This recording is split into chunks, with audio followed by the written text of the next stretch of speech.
दोस्तों इस वक्त का सबसे बड़ा सवाल यह है कि क्या भारत ने एक हमले में पाकिस्तान की सारी न्यूक्लियर पावर को बर्बाद कर दिया? पूरी दुनिया में यह खबर चल रही है कि पाकिस्तान अपने ही परमाणु गेम में फंस गया है। जी हां, पूरे इंटरनेट पर यह खबर छाई हुई है कि कैसे भारत ने पाकिस्तान के किराना हिल्स में जो हमला किया उसके बाद उस जगह रखे न्यूक्लियर हथियारों को नुकसान पहुंचाया। जी हां, किराना हिल्स के इसी एरिया में पहाड़ों के अंदर बंकर बनाकर पाकिस्तान ने अपने न्यूक्लियर हथियार रखे थे। खबरें हैं कि इस पहाड़ के एक बेस पर आकर एक मिसाइल टकराती है जिसके बाद पूरी पाकिस्तानी फौज में हड़कंप मच जाता है। खबर यह भी है कि यह हमला ब्रह्मोस मिसाइल से किया गया है। हमला इतना ताकतवर था कि उस हमले से उस इलाके में रिक्टर स्केल पर 5 से ऊपर का अर्थक्वेक आ जाता है। फिर खबर आती है कि इस हमले के फौरन बाद वहां पाकिस्तान की न्यूक्लियर एसेट्स को नुकसान पहुंचता है, उससे रेडिएशन होने लगता है। उसी वक्त भारत पाकिस्तान के नूर खान एयरबेस को भी तबाह कर देता है। यहीं से कुछ दूरी पर पाकिस्तानी फौज का कमांड सेंटर भी था। फिर एक एक करके पाकिस्तान के सारे एयरबेस तबाह कर दिए जाते हैं। यह सब देखकर पाकिस्तानी फौज भयंकर पैनिक में चली जाती है। अमेरिका तक खबर पहुंच जाती है कि पाकिस्तान अपने न्यूक्लियर हथियार का इस्तेमाल कर सकता है। उसके बाद पूरे सीन में अमेरिका की एंट्री होती है और फिर आगे क्या होता है आपको बताने की जरूरत नहीं है।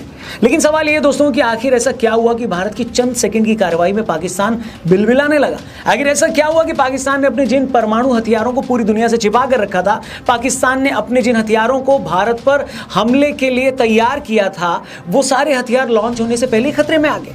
तो आखिर हुआ क्या? आइए आपको एक एक चीज डिटेल में समझाते हैं। वीडियो को अपने दोस्तों से जरूर शेयर करिएगा, चैनल सब्सक्राइब करिएगा। शुरू करते हैं।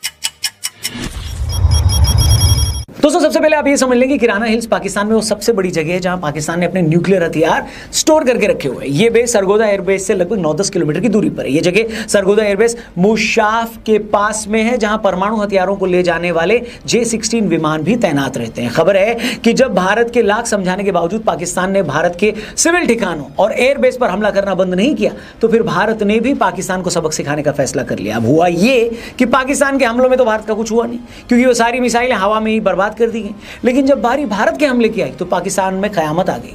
भारत गाइडेड बमों और मिसाइलों से सुरंग के एंट्री गेट पर धमाका करता है। जैसे कि मैंने पहले कहा, यह अटैक इतना जबरदस्त था कि वहां पर भूकंप आ जाता है, अर्थक्वेक आ जाता है। इंडियन एयरफोर्स ने सिर्फ पहाड़ी पर हमला किया था, लेकिन उससे पहाड़ी के अंदर मौजूदा वो सारा जो स्ट्रक्चर था जिसके अंदर ये न्यूक्लियर बम या परमाणु बम स्टोर करके रखे गए थे, वो स्ट्रक्चर पूरी तरह टूटकर नीचे आ जाता है।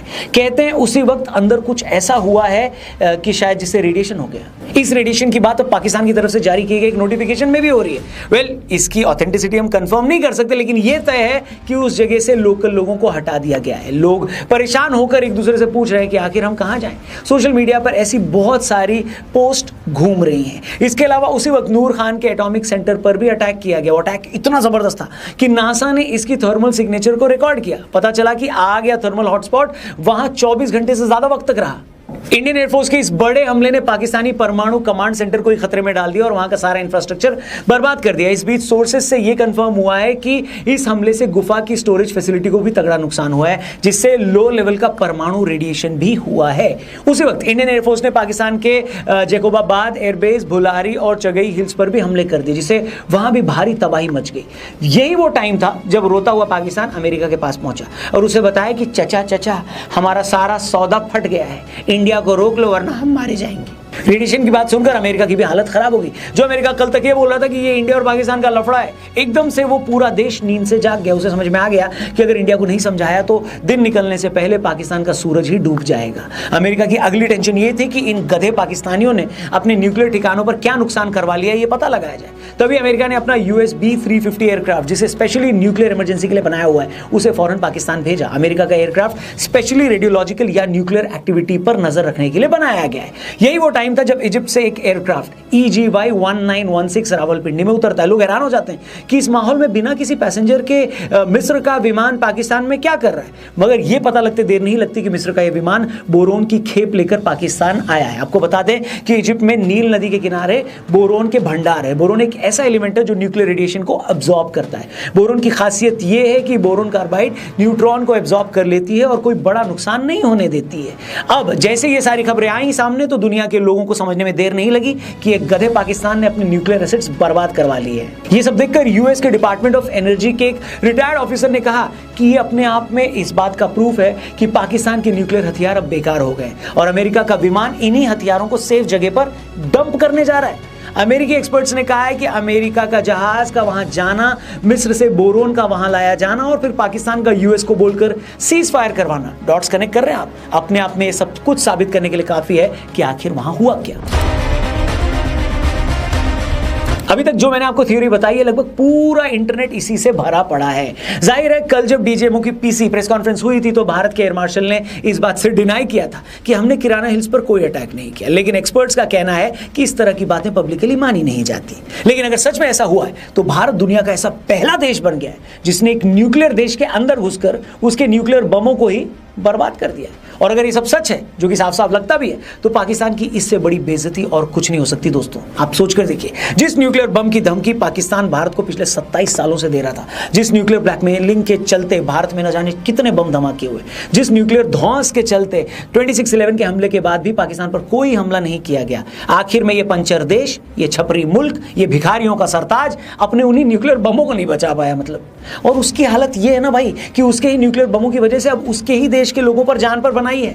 उन्होंने अपना घर छोड़ दिया वहां पर, उस एरिया में जो लोग रहते थे। अगर ये रेडिएशन आउट ऑफ कंट्रोल हुआ दोस्तों, तो हो सकता है कि उस इलाके में पाकिस्तान के लोग कभी अपने घर वापस न जा पाएं, कभी उस जगह पर कोई उगाई चीज न खा पाएं, कभी उस जगह में दोबारा रहने न जा पाएं। जैसा कि कहते हैं ना, बंदर के हाथ में उस्तरा लगना, इस कहावत का इससे बड़ा एग्जाम्पल और क्या होगा।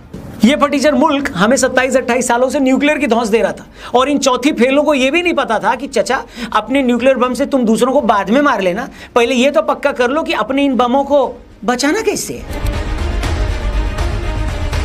दोस्तों आज मैं डंके की चोट पर कहता हूं, प्लीज बुरा ना मानना, लेकिन सिर्फ इन 4 दिनों में साबित हो गया कि पाकिस्तानी फौज से बड़ी नपुंसक कौम पूरी दुनिया में कोई नहीं है। ये इतने फट्टू हैं कि भारत से कभी सीधी लड़ाई लड़ ही नहीं सकते। आज से पहले 4-4 जंगों में जूते खाए थे, फिर डर गए तो पीछे से आतंकी हमले करवाने लगे, और इस बार जब हमने सीधा हमला किया तो हर दिन जलील हुए, बेइज्जत हुए, बेआबरू हुए और हर रोज कूटे गए।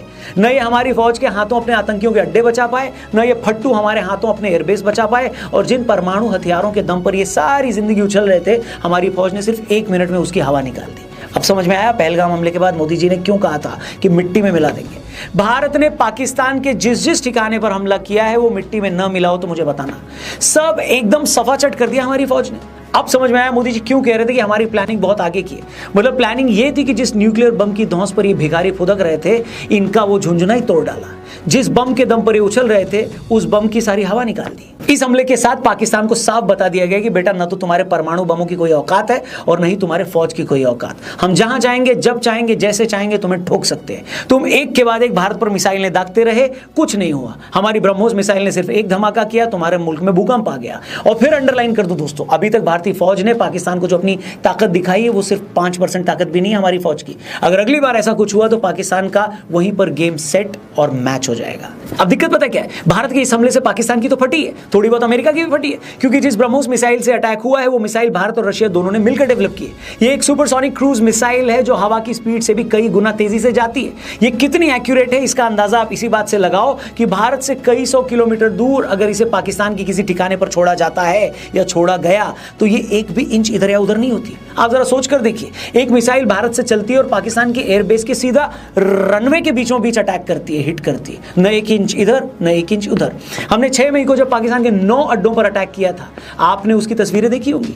एक मस्जिद जिसका इस्तेमाल पाकिस्तानी फौज अपने ट्रेनिंग कैंप के तौर पर कर रही थी, जब उस जगह पर अटैक किया गया तो मिसाइल मस्जिद के कंपाउंड की छत के बीचों बीच जाकर लगती है। ऐसा नहीं कि मिसाइल साइड में गिर गई या अगल बगल वाली मंजिल पर गिर गई, सीधा बीच में। इसको लेमैन की लैंग्वेज में अगर मैं आपको समझाऊं तो ये वैसा ही है जैसा अगर आप दिल्ली से एक बास्केटबॉल को उछालकर फेंकें और वो बास्केटबॉल मुंबई में किसी बास्केटबॉल के कोर्ट में लगे रिंग में चली जाए, बिल्कुल वैसा ही, एग्जैक्टली रिंग में। इसीलिए तो पाकिस्तान की फटकर 74 हो गई, क्योंकि वही बात है ना बाबा, जब तक आप किसी को अपनी ताकत नहीं दिखाते ना तो सामने वाले को भी समझ में नहीं आता कि आपकी हैसियत क्या है। उसे लगता है सिर्फ बोल रहा है, कुछ करेगा थोड़ी ना है। और सही कहूं तो इसी गलतफहमी में पाकिस्तान की पिलाई हुई है।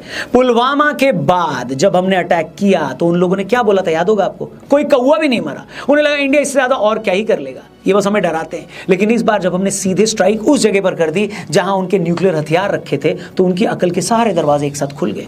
उन्हें समझ में आ गया कि इंडिया वालों की ताकत क्या है, इंटेलिजेंस कितना पुख्ता है, जो इन्हें पता लगा लिया इन्होंने कि हमारे हथियार कहां हैं और इनकी काबिलियत कितनी है। ये बिल्कुल उसी जगह पर हिट कर सकते हैं जहां ये चाहते हैं।